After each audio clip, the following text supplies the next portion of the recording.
मान गए कुटिया बना के राम जी अपने हाथ से रहने लगे। एक दिन सूर्पणखा चली आई, रावण की बहन है सूर्पणखा। पंचवटी सो गई एक बारा, भगवान के पांव के चिन्ह दिखाई पड़े। सोची जिसके पांव के चिन्ह इतने सुंदर सुंदर हैं वो कितना सुंदर होगा। नकली रूप बनाकर सुंदर गई राम जी के पास, दूर से देखी और पास जाकर बोली, 3 लोग 14 भुवन घूम घूम कर आई हूं, न तुम्हारे इतना सुंदर कोई पुरुष मिला, न मेरी इतनी सुंदर स्त्री, हम तुम मिले नहीं है, ब्रह्मा जी ने मिलाया है, क्यों शादी कर लें। आगे कहती है 100% तो मेरे लायक तुम भी नहीं हो, लेकिन मैं काम चला लूंगी। मन माना कछु तुमको देखकर मेरा मन थोड़ा सा मान गया है। भगवान मन में सोचे, जो अपने लिए स्वयं घर से निकल के दूल्हा ढूंढ रही है वो कितने संस्कारी घर से आई है, ये तो अपना परिचय स्वयं दे रही है।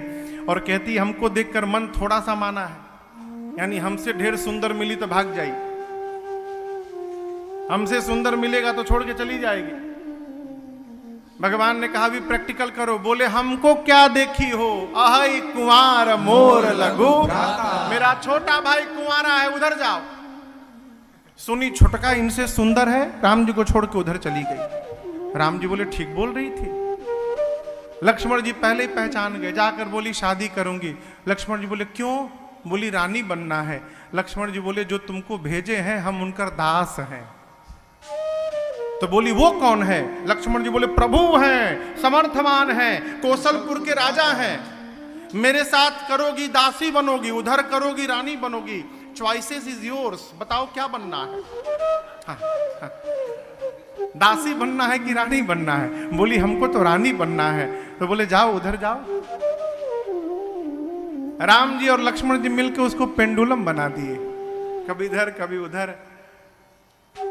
लक्ष्मण जी के पास दोबारा आई। लक्ष्मण भैया दोबारा कहां बर्दाश्त करे हो। बोले सुन, तेरा वर्ण वही करेगा जो लज्जा को तिनके के समान त्याग करके बैठा है। इतना अपमान कहां बर्दाश्त करती। विकराल रूप धारण की दौड़ी सीता मैया की ओर। मां को भयभीत देख राम जी ने लक्ष्मण जी को इशारा किया, भाई क्या? हाँ काट दो। क्या काट दो? केवल नाक नहीं, नाक कान दोनों काटो। लक्ष्मण अति लाघव सो नाक कान बिनु, ताके कर रावण मनो चुनौती। नाक और कान दोनों कटवाया। क्यों कटवाया? भगवान बोले केवल बोलती है, सुनती नहीं है। इतना बोली एक सांस में। भगवान बोले केवल बोलती है, सुनने का काम ही नहीं है इसके पास। जब सुनना नहीं तो टोपी कान लेके क्यों घूम रही है? काटो कान इसका। नाक क्यों कटवाया? कह रही थी मैं बहुत सुंदर हूं। सुंदरता का असली केंद्र नाक है साहब। चेहरा कितनों गोर हुआ और नाक का डिजाइन यदि बिगड़ा तो सुंदरता गई। देखिए नाक तनिको टेढ़ भई, मोटी भई, चिपटी भई, सुंदरता गई। आज भी कोई कहता है लड़की को देख, बिटिया को देख कर आवे विवाह के लिए तो घर वाले पूछते बताओ कन्या का नाक नक्शा ठीक है ना? किसका नक्शा पूछा जाता है? नाक का डिजाइन ठीक है कि नहीं है? भगवान नाक क्यों कटवाए? बोल रही थी मेरे से सुंदर कोई नहीं है। भगवान बोले काटो इसका नाक, बनाओ कुरूप इसको। लक्ष्मण जी नाक कान दोनों काटे, काट के फेंके नहीं, उठा के उसके हाथ पे सजा दिए। बोले मिला लो, 2 कान 1 ठे नाक, बराबर है ना? लिखा है, उसके हाथ पे रख दिया। हाथ पे रखकर कहा जाकर रावण से कहना कि चुनौती भेजा है लक्ष्मण ने रावण को। एक गई रावण के पास नहीं गई, खरदूषण के पास गई। खरदूषण आए सेना लेके, भगवान ने ऐसी माया रची आपस में लड़ी के दोनों मर गए। खरदूषण ब्रह्मा जी से वरदान मांगे थे कि खर को दूषण मारेगा, दूषण को खर मारेगा। हम दोनों भाई एक दूसरे का वध करेंगे। क्यों? हम भाई हैं, एक दूसरे को क्यों मारेंगे? एक दूसरे को मारेंगे नहीं, हम अमर हो गए। भगवान ने ऐसी माया रची, दोनों एक दूसरे को राम देखने लगे। खर दूषण में राम देखने लगा, दूषण खर में राम देखने लगा। आपस में बाण चला के दोनों मर गए। जब खरदूषण मर गए तब शूर्पणखा गई रावण के पास, जाके लगी चिल्लाने, दिन रात मदिरा पीकर सोते हो तुमको पता नहीं रावण तुम्हारा शत्रु तुम्हारे सिर पे नाच रहा है। रावण बोला, प्रवचन बाद में सुनाना। नाक कान कहां कटवा के चली आई। बोली, दो राजकुमार आए हैं, राम लक्ष्मण, उनके साथ बड़ी सुंदर स्त्री है। राम के कहने पर लक्ष्मण ने काटी। रावण बोला, मेरे पास क्यों आई? खरदूषण के पास जाना चाहिए था। बोली, गई थी, फिर वो भी दोनों गए थे, आगे बताओ। चले गए। चले गए मतलब मर गए। खरदूषण मर गए। रावण कांप गया हो। शूर्पणखा को भिजवाया आईसीयू में प्लास्टिक सर्जरी कराने के लिए, उपचार हेतु भेजा। कमरे में जाकर द्वार बंद करके एकांत में रावण चिंतन करने लगा। अब दर्शन करिए। रावण सोचता है, खरदूषण मोहि सम बलवंता, तिनहि कुमारई बिनु भगवंता। जितना बल मेरे में है उतना ही बल खरदूषण में था, बराबर बल था। भगवान को छोड़कर कोई खरदूषण को मार नहीं सकता। खरदूषण मर गए, इसका एक ही अर्थ है रावण, अब भगवान ने धरती पर अवतार ले लिया है। अब रावण बेचैन, भगवान अवतार ले लिए हैं, मुझको भी मुक्त होना है। एक काम करूं, उठाऊं माला, शुरू करूं भजन। लगा भगवान का नाम जपने। अभी आधा जपा था तब तक माला गिर गई। फिर कहता है, होई भजन न तामस देहा, मन क्रम बचन मंत्र देहा। मेरा तामसी शरीर है, मैं चाह कर भी भजन करने वाला हो ही नहीं पाएगा। तामसी व्यक्ति का भजन में मन ही नहीं लगता है। नींद आ जाएगी, उबासी आएगी, लगेगा कोई मानो मार रहा हो पीछे, भागो यहां से जल्दी है। रावण सोचा, भजन नहीं कर पाऊंगा तो उद्धार कैसे होगा? भगवान आ गए हैं। जब कोई उपाय नहीं दिखाई पड़ा तो रावण ने निर्णय किया कि युद्ध करूंगा, भगवान से युद्ध करूंगा, अपनी ओर से जाकर युद्ध करूंगा। राम जी भले ना करे, मैं करूंगा। और राम के बाण से प्राण का त्याग करके ये रावण भी मुक्ति प्राप्त कर लेगा। इसके अलावा दूसरा कोई रास्ता नहीं। अब यहां समझिएगा, ऐसा नहीं था कि रावण नहीं जानता था भगवान राम के बारे में। युद्ध में एक भी बाण रावण ने राम जी को निशाना करके नहीं छोड़ा, इधर उधर फेंकता रहा, इधर उधर। क्यों? जानता है हमारा कोई बाण लगेगा ही नहीं राम जी, इधर उधर मारता रहा। नाटक चला मारीच के पास। इधर एकांत पाकर लक्ष्मण जी कहीं गए हैं। भगवान ने सीता मैया से कहा, सीते, रावण ने अब तक मेरे प्रति कोई अपराध नहीं किया है और मैं उसको बिना कारण के मार नहीं सकता हूं। तो मैं चाहता हूं रावण ऐसा कुछ अपराध करे कि मुझे उसको मारने का कारण मिले। भगवान ये भी जानते हैं कि रावण की औकात नहीं है सीता मैया को लंका ले जाने की। सीता मैया को नहीं ले जा सकता। भगवान ने कहा, सीता, तुम पावक महू करहू निवासा। कब तक? जौ लगी करऊं निशाचर नासा। जब तक धरती से मैं निशाचरों का अंत नहीं कर लेता तब तक आप अग्नि में प्रवेश कर जाइए। अब यहां दर्शन करिए, मां ने अपने आप को अग्नि में प्रवेश कराया और भगवान के पास सीता मैया ने एक प्रतिबिंब अपना छोड़ दिया, फोटो।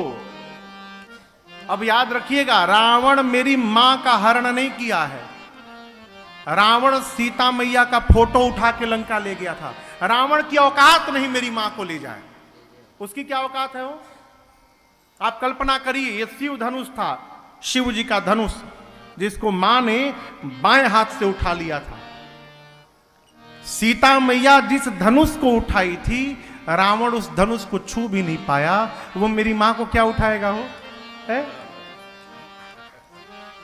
इसलिए इस रावण मेरी मां का हरण नहीं किया, मां का प्रतिबिंब लेकर गया है लंका। उसको मालूम नहीं, उसको क्या किसी को नहीं मालूम। गोस्वामी जी कहते हैं, लक्ष्मण हूं यह मर्म न जाना।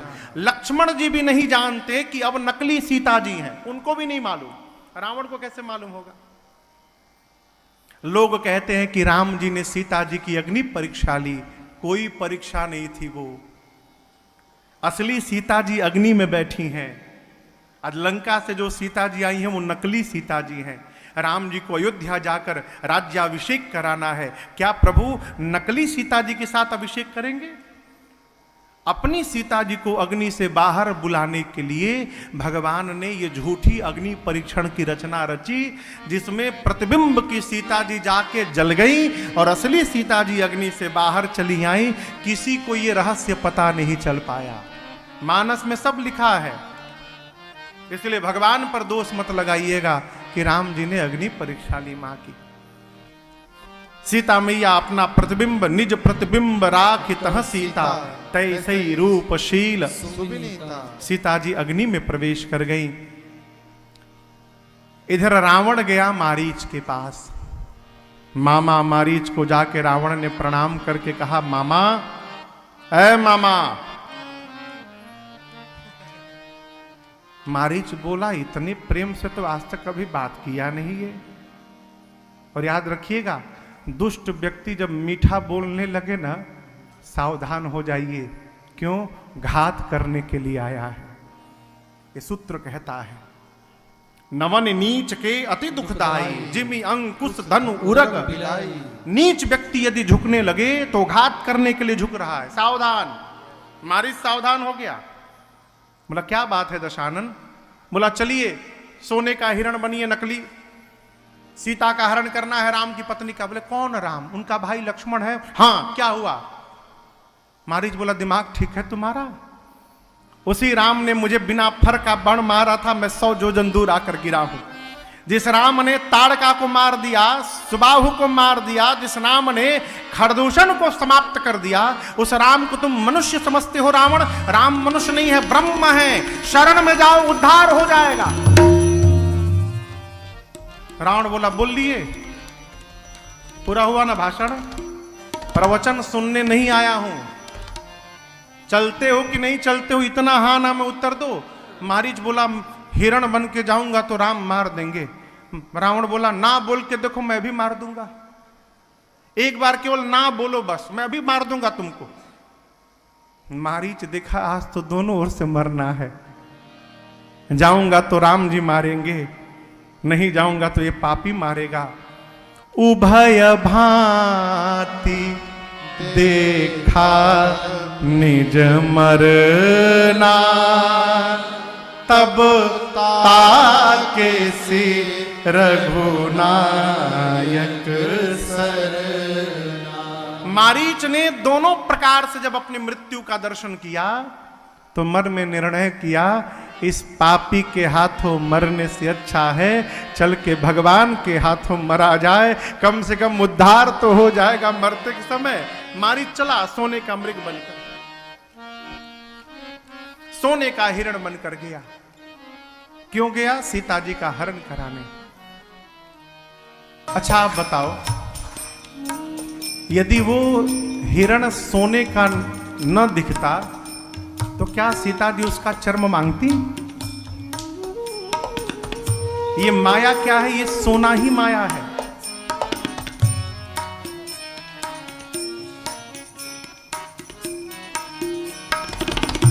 इसी माया ने सबको भरमाया है। इस माया के आगे बेटा बाप को नहीं पूछ रहा, भाई भाई को नहीं पूछ रहा, सेवक स्वामी को नहीं देख रहा। इस माया के आगे इस माया ने सबको फंसाया है साहब।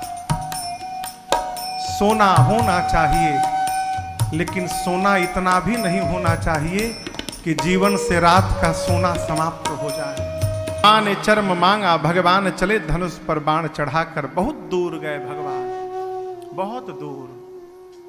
बहुत दूर जाकर भगवान ने बाण चलाया। बाण लगते मारीच जोर से बोला, हां लक्ष्मण, और धीरे से मन में राम बोलकर प्राण का त्याग कर दिया। भगवान ने उसको अपने धाम विदा किया है।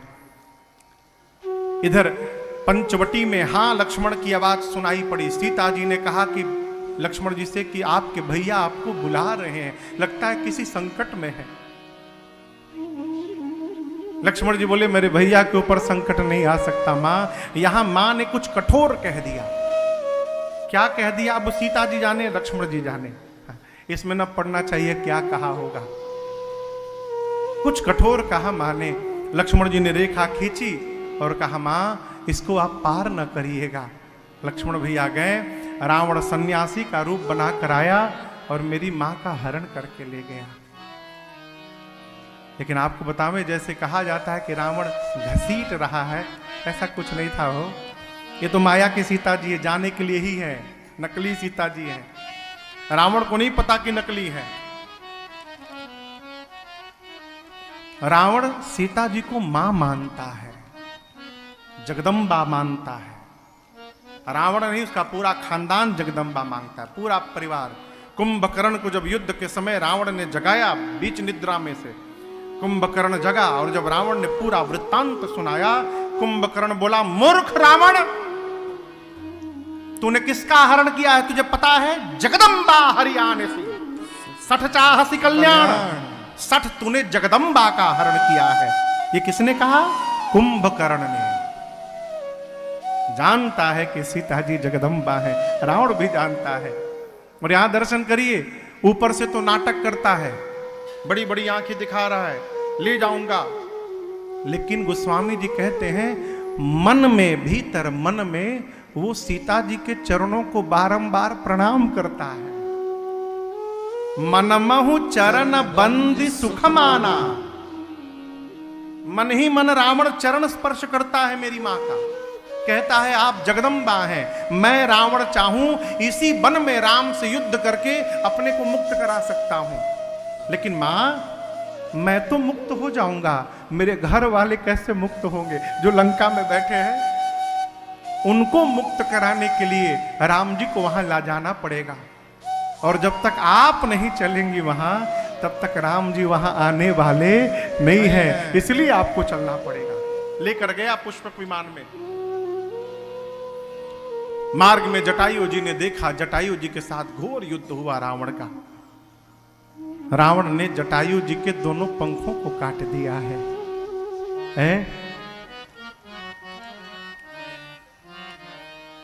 काटत पंख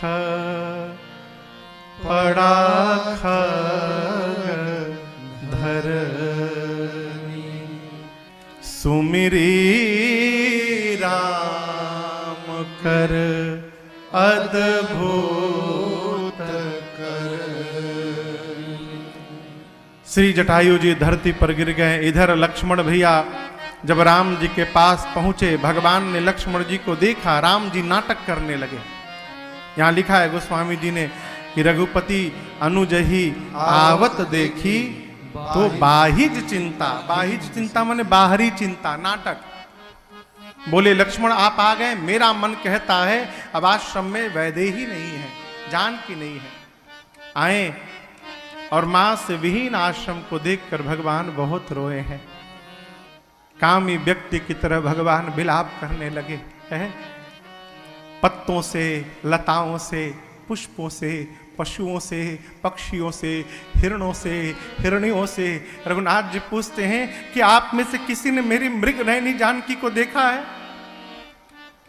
भगवान ऐसे विलाप करने लगे, पूरा चराचर दुखी हो गया।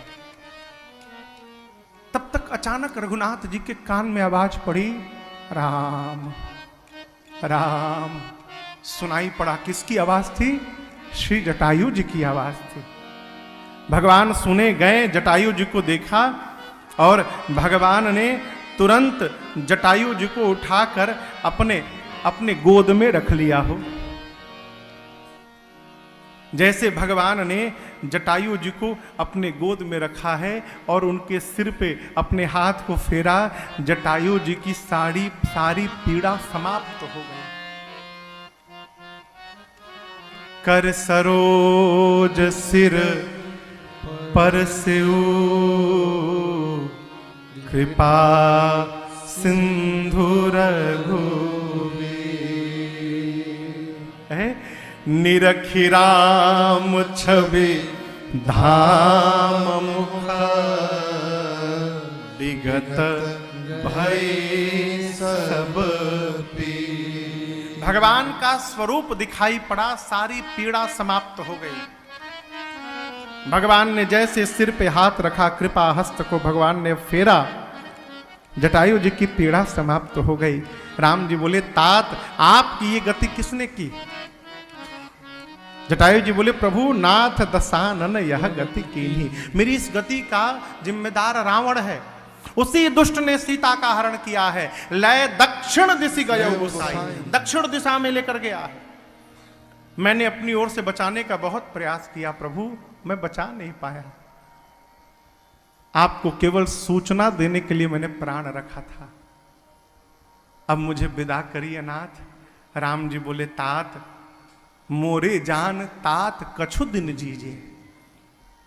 भगवान अन्य ग्रंथों में गोस्वामी तुलसीदास जी कहते हैं, जटायु जी से भगवान ने कहा कि कुछ दिन और जी जाइए। एक महापुरुष तो कह रहे थे कि राम जी ने कहा कि मेरे पास मेरा पिता नहीं है, आपके पास आपका पुत्र नहीं है, आप जी जाइए, मैं आपको ले चलूंगा, अयोध्या के सिंहासन पर आपका अभिषेक कर दूंगा, आप पिता की तरह अयोध्या का संचालन करिएगा, मैं आपके चरणों में बैठा रहूंगा। तात कुछ दिन जी जाइए। जटायु जी बोले, राम आपके पिताजी मेरे मित्र थे, दशरथ जी। मैंने सुना कि मेरा मित्र अपने पुत्र के वियोग में मर गया। यदि दशरथ राम के वियोग में मर सकता है तो क्या जटायु अपनी बहू सीता के वियोग में नहीं मर सकता? क्या मैं अपने बहू के वियोग में प्राण छोड़ूंगा? जटायु जी के श्रीमुख वचन सुनने के बाद मेरे भगवान के नेत्र सजल हो गए। बोले, तात अब यहां दर्शन करिए। एक सिद्धांत राम जी ने कहा, जिस मनुष्य के मन में परहित बस जाए उस जीव के लिए संसार में कुछ भी असंभव नहीं है।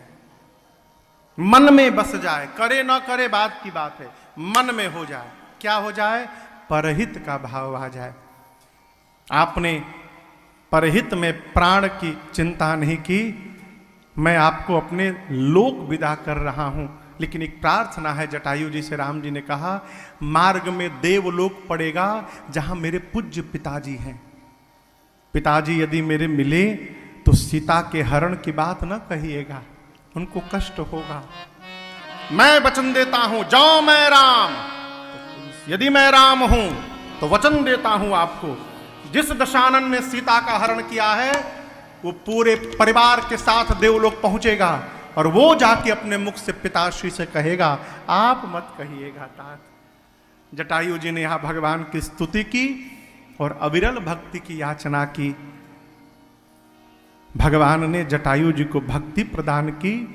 जटायु जी प्राण का त्याग किए और उसके बाद राम जी ने जो सौभाग्य अपने बाबूजी को नहीं दिया, वो सौभाग्य भगवान ने जटायु जी को दिया। क्या? तेहि के क्रिया जथोचित निज कर कीन्ही राम। जटायु जी की अंतिम क्रिया, अंतिम संस्कार राम जी ने अपने हाथों से पूर्ण किया।